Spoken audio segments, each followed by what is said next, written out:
Welcome to another episode of In the Know. Today I am in Carlsbad with a good friend, Matt Taylor, and we're going to be talking about how to build a house from the ground up. He's got a really beautiful project. We're going to take a tour, and then we're going to talk about step by step exactly how he did it. Let's take a look.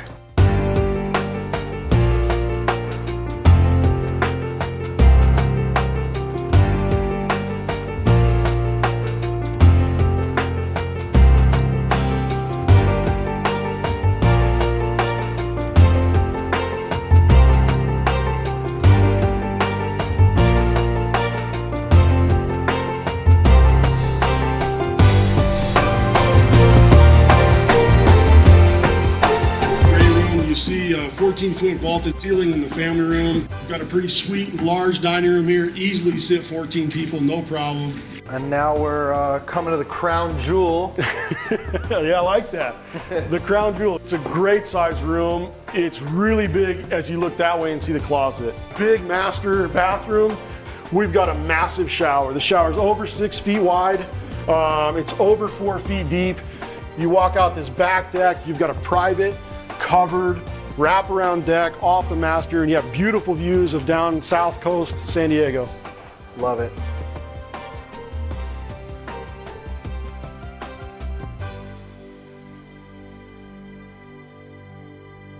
We are here on site at one of the projects that he's building, and we're just going to talk about the development process and kind of what it takes to build a house like this. What did you like about it when you bought it? What was it that caught your eye that this was the one? As soon as I drove down the street, so there was about 3 years ago was when we bought it, 3 years ago this last January, and real estate was just taking off by the beach. Stuff was getting picked up. There was this property, and there's a property on the street, and there's one more on the other side. And we had first looked at one down the street. It was on Garfield. Has a lot of car traffic. It was one of those things that you're kind of sitting there and liked it, but weren't really loving it. That property, we wound up getting in a bidding war on it. We lost the bidding war. I was super discouraged, got in my truck, started driving away, and I drove a few blocks away. I randomly turned down this street to actually leave Carlsbad. Turned down the street, saw a sign in the front, stopped, and I have a video on my phone where I panned straight ahead and panned to the left at the house, and then panned back to the water and thought, this has an awesome ocean view. It doesn't have any beach traffic, so there's not a lot of cars driving by. You're on the same side of the street as the sidewalk and the staircase to go down to the beach, so you have awesome beach access that's very safe for kids. And I thought, this is where we're gonna build. We made an offer that night. We closed about 15 days later, and now 3 years later, we're almost done building it. And so you got yourself a really prime spot here in Carlsbad, which is really great, right? You're 500 feet from the water. And tell me about what was here when you bought it. Awesome. So there was like a 1940s bungalow on a 7,000 foot lot. It had been added on to and kind of pieced together through the years. There's probably some slumlord rentals going on in there back and forth, and it just kind of made it work. We saw the property, and by the time we looked at what was possible from a remodel standpoint, we realized very quickly that it was going to be a ground up. We literally hit the drafting table, and I drew the design myself. I drew it about 8 or 10 different ways, and we settled on this layout, and we're extremely pleased with how it's turning out. Just to take a quick sidestep, I forgot to give a quick shout out to Coors Light for hooking it up on a couple silver bullets while we do the interview, so cheers to that. It was a 1940s bungalow, and you drove by, great location, everything kind of fell together, it felt right for you. Yep. Tell me about what happened next. What was the next step in the development process? Ryan Development was started. I went on my own a little over 4 years ago. When I got out of college, I worked for another construction company that based in San Diego called Lusardi Construction. They're a great contractor. They build a lot of commercial projects. And then once I left that part of my life, the economy kind of took a tank. I spent a number of years specializing in risk mitigation and construction insurance, and then started flipping houses. And when I got done flipping houses, I went on my own, became a general contractor. You got the bug. I got the bug, and built a lot of remodel projects. And then when we bought this, we were in the process of flipping a couple other houses. My wife and I actually moved into the bungalow while we were in plan check. A little naively think I could get out of plan check faster than I could, but we enjoyed a few months of some really fun time at the beach. Yeah. And so I can tell you firsthand, it's an awesome street. It's an awesome neighborhood. The beach access is incredible. The beach location's incredible. The nice part about these units is the top unit has 4 parking spaces, 2 in the garage, 2 in the driveway. Same with the downstairs unit. So this development project parks 8 cars, and in an area that doesn't have a lot of parking, that's awesome. That's a premium. And it's even better because that means people can't come to the beach. So when you go to the beach, you have a private beach.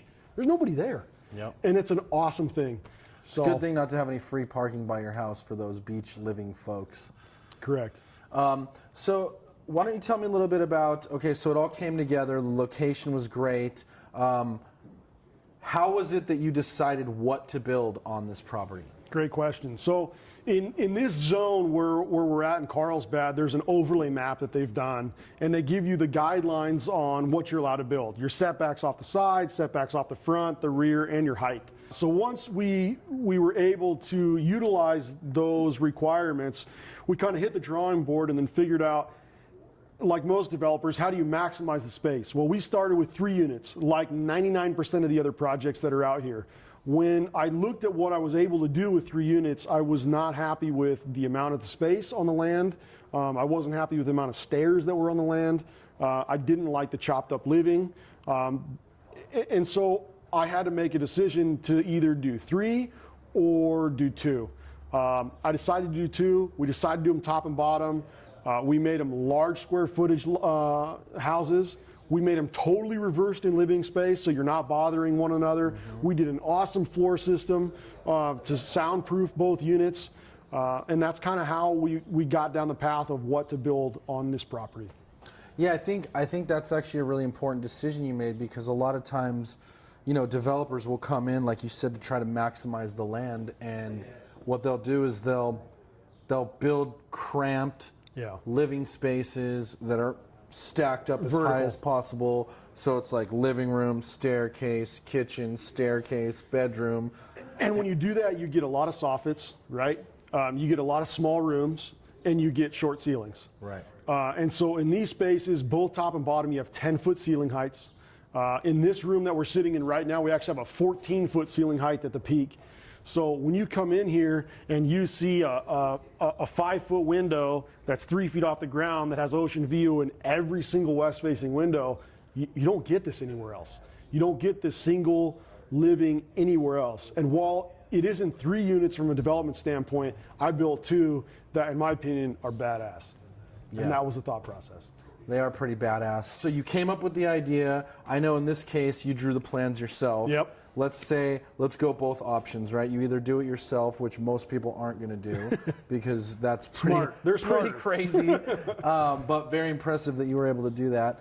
And then there's also the hiring a professional to do that. So what's the next step there, and how does that work? So once we drew the plans, I draw everything in Google SketchUp, plug for Google, no affiliation, but you have an awesome program.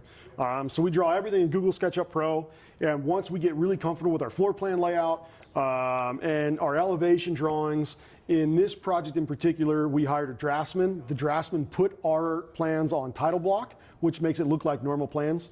The title block is the side, you know, and from that point in time, that goes through the city process, goes through planning. Planning approves it. Once planning approves it, you send it to your structural engineer. You have the project engineered, and then that goes through the city again through a third party that they hire called Eskil, which is down in San Diego. And then once all that's approved, then you build. In this case, it was a 19-month process.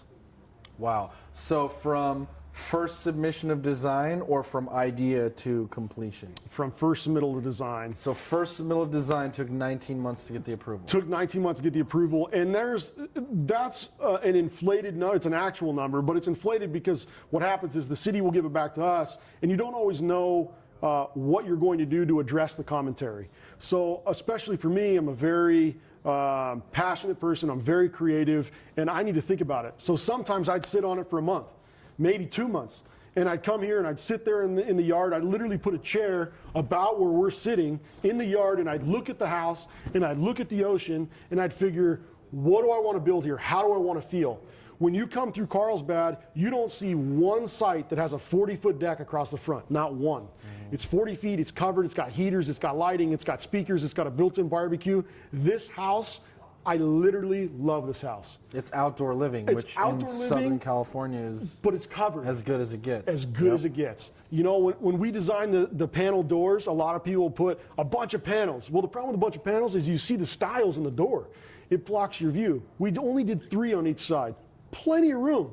You know, you got a 16-foot door. You got plenty of room to walk through. This one we intentionally designed so the doors go in either direction. So when you're having a party, put them in the middle. You can walk around both sides, right? The wind's blowing, put them to the west, right? On this one, by the kitchen where the barbecue's at, you only want them sliding east because your barbecue's on the east wall, and the wind's going to blow that way.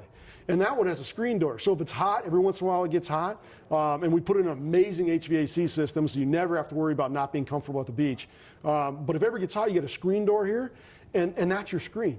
So we really try to make it as livable as possible and think through every detail. Yeah, and I think that's one thing I really appreciate about this project is the attention to detail.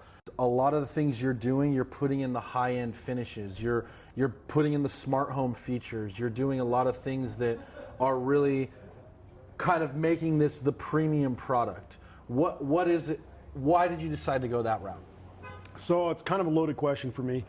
It has a lot to do with how I got to where I am and why I'm here. My grandfather was a self-taught engineer and was meticulous to the details. My father was a successful executive and was always instilling in my head that if you're going to do it right or don't do it. When you come in here, you don't just see Fleetwood doors, you see Fleetwood windows. You know, you don't just see a tongue and groove subfloor, you see a tongue and groove subfloor, you see a sound mat, you see a port in place floor over the top of it. You don't just see insulation underneath that, you see a layer of wool or a layer of spun cotton, and then a layer of fiberglass underneath that, and sound clips, and hat channel, and double layer drywall. All these technical terms that the normal buyer doesn't know, and that's okay, you don't have to know. But I'm telling you, we know for you. And not only we know for you, we're going to tell you. We're going to tell you why it's done the way it is. And there's a lot of people that are doing it. I don't want to say that they're not, but there's also a lot of people that don't. And when we set out to build this project, we wanted it done right. And so when you see the Fleetwood doors, I sat here and I thought about how the doors were going to open. We didn't just order doors. And it was important to me that this one worked in either direction and that one only stacked that way. And it was important to me when I go outside, I envision myself outside with my wife or my family with a cocktail at a dinner party or whatever you're going to do. So when you're out there, you enjoy the space. You know, so we try to look at all those details and build it like we're going to live in it. Yeah. I think a really important lesson, a takeaway from that is if you're going to do it right, right? That's what Steve Jobs always said. That's why the Apple iPhone crushes every other phone on the market, is because it's the premium product. He thought of everything. He thought of all the details. He thought of everything that a customer could want. And I think that that's what you've done here, which is really, really amazing. Thank you. Why don't we do a quick round 2? Because I'm empty. We go way back. Yeah. Cheers. So after the 19 months, you finally get the go-ahead. You get the green light on the project. Tell me about what happens then. That first process, the way that works is you set up demo crews. They bring big excavators, right? Actually, before that, you do remediation. So if there's any old stuff in the house, asbestos or lead, you have to have that remediated. We did. And then you bring in the excavators, and they tear down everything that was here, right? They haul that stuff off. And then once that's all hauled off, then you start grading, right? And grading is a different permit. So you get a demo permit, you get a grading permit. Most of the time they're issued together, project by project. Sometimes that's different. In our case, we had them issued separately in order to help streamline the process. And then once the excavator came for the grading process, we wound up going 5 feet down. So we dug down 5 feet on this site, make sure we got compaction, and then built the pad back up 6 inches at a time. And then we were able to go to foundation digging. Then we dig the foundation, set the rebar, all that's inspected. There's a lot of inspectors in the whole process. And once that happens, the rebar's set, then you pour the footings, and then you pour the slab, and then you drop lumber. So, not to cut you off there, but now we're at the slab, right? Between go ahead and slab, how many inspections did you have to go through? Oh gosh. And how long did that process take? Okay, so easier to tell you the process than the inspections because I don't remember how many. But we started deconstruction the last day of August. That was a weekday, so whatever that was, and then we poured footings in November. To give you an idea. So basically September, October, and part of November is that process. So we're back to the slab. Back to the slab. Next. Once the slab gets poured, you come in and we chalk out all of our walls. So we chalk out our exterior walls first and then all our interior walls, make sure everything lines up, make sure your plumbing lines up. All your anchor bolts are in the right spots, your hold downs are in the right spots, all that fancy stuff that we have to have in California for all of our earthquake possibilities. And then we drop lumber and we start framing. The building time start to finish, obviously you're still not done, but what do you anticipate? We anticipate end of May, early June for completion date. And then how did you assess the costs of the entire project? So construction costs right now, specifically right now, and we're taking this the beginning of March, lumber. There was an article in the Wall Street Journal within the last week, I don't remember what day, it might have been on Sunday, lumber pricing is skyrocketing. So it's very hard to estimate projects at this size. So this is 6,000 square feet of conditioned space. When you get a much bigger project, I came from the commercial side, so when you're building hundreds of thousands of square feet, it's much easier to estimate, right? Because there's more room for error. When you get down to this footage level, a little bit of lumber change can make a big effect to your bottom line.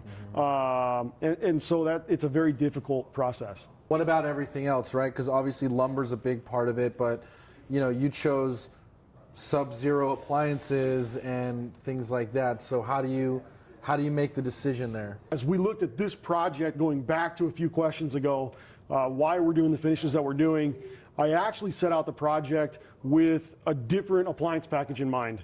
There was some heated conversation with my dad actually about what to do in this project. I'm a big believer in Whirlpool's product. I think Gen Air makes a great product, they're a professional product, and I'm proud of what they're doing. It's in my own house, but it's really hard to compete with the king that's already on the top of the hill. Right. And that king on the top of the hill, without question, it's Sub-Zero. Right. Sub-Zero owns the market. They're what everybody else benchmarks to. So we pulled the appliance package with the Gen Air Professional, and we put in all the Sub-Zero woof. I'm happy with it. It's more money.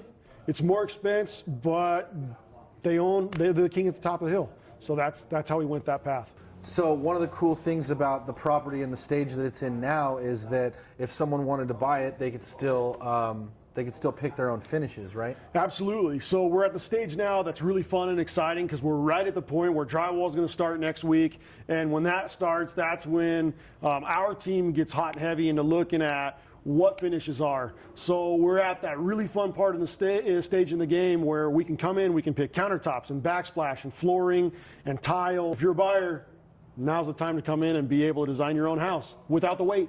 Yeah. Reach out, give myself a call, give Evan a call if you want to say what's up, Evan.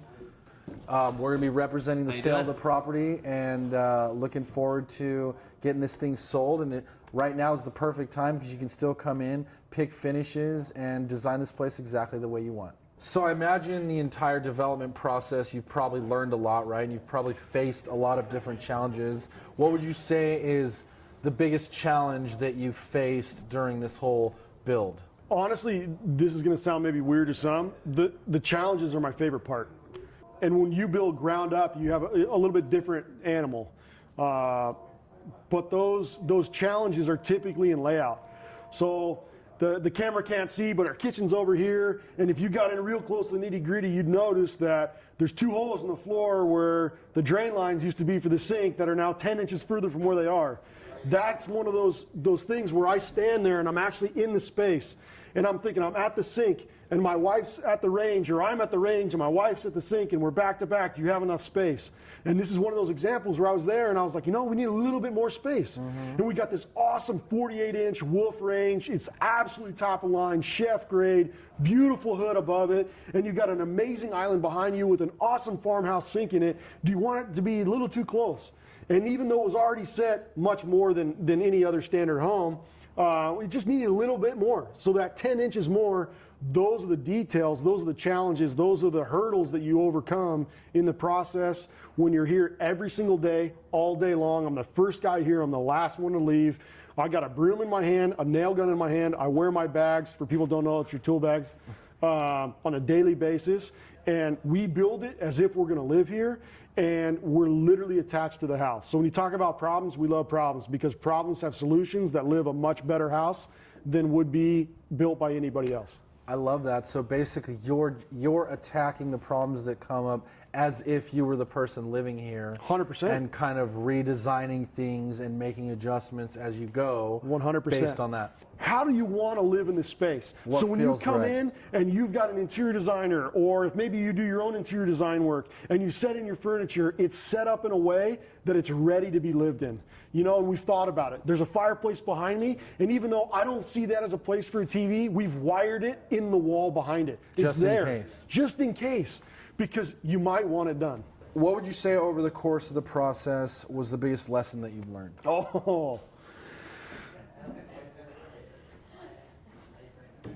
The biggest lesson. Yeah, that one got him. Pow! Yeah, man, there's so many lessons. Because I'm sure there's a lot, right? There's so many lessons. We've had the opportunity to work with some good inspectors on this job, and they've shed light on some different ways to build that have made the house better. There's some code requirements that I have an opinion of that are not better. And those things we've discussed with them, and we've been able to change the status quo system model in order to accommodate a better way to build. So the lessons I've learned is stay involved always. And really they turn over the keys, and they haven't really had a lot done. I can tell you where all the wires are in the wall because I was there when they were put in, if I didn't put them in myself. And the same thing with the framing, and the same thing with the fireplaces. That fireplace isn't even on the plan. It doesn't exist. Right. That was something when we sat here and we said, that needs a fireplace. And this is where it's going to go, and this is how we're going to build it. So the lesson I've learned is one that I try to implement on every one of our jobs is be present. Be present with your subs, be present with your partners, be present with your employees, be present with your future customers, and listen to what people want, and figure out a way to implement it and do it the right way. I love being present, and another thing that I'm also hearing a lot is add value. Because I think that a lot of times people try to tear through development projects and they aren't taking the extra time to do the extra things that you're doing and really adding the value. And I think by adding the value, you're not only building a beautiful house, but you're improving the neighborhood. Sure. You're improving the status quo on the way things are built. You're educating city inspectors on how to do things possibly better. And vice versa. They're educating us on stuff too. And that's important too, right? Because I don't want to have that, go down a rabbit hole of bad things. Those guys, there's a lot of those guys that bring a lot of good stuff to the table. Yep. And I think the best relationship we can have as we move forward with our municipalities, and I'm very passionate about this, is work together. Some cities get it, some cities don't. Yep. And they've seen a lot, and we've seen a lot. And if we can come together and put our heads together and have a common goal to build better, we're going to build better. But if we come together and butt heads, we're not. Yeah. And so the most important thing is to create a relationship with those municipalities, with those inspectors, with those building departments to say, hey, let's build it better. And I think ultimately that's how everybody wins, right? 100%. The buyer, the community, the city, everybody wins when you build it better. So if they want to learn any more or get a hold of you, how can they do that? They can get a hold of me through Big Block Realty, or they can reach me at my email, mtaylor@ryan-corp.com.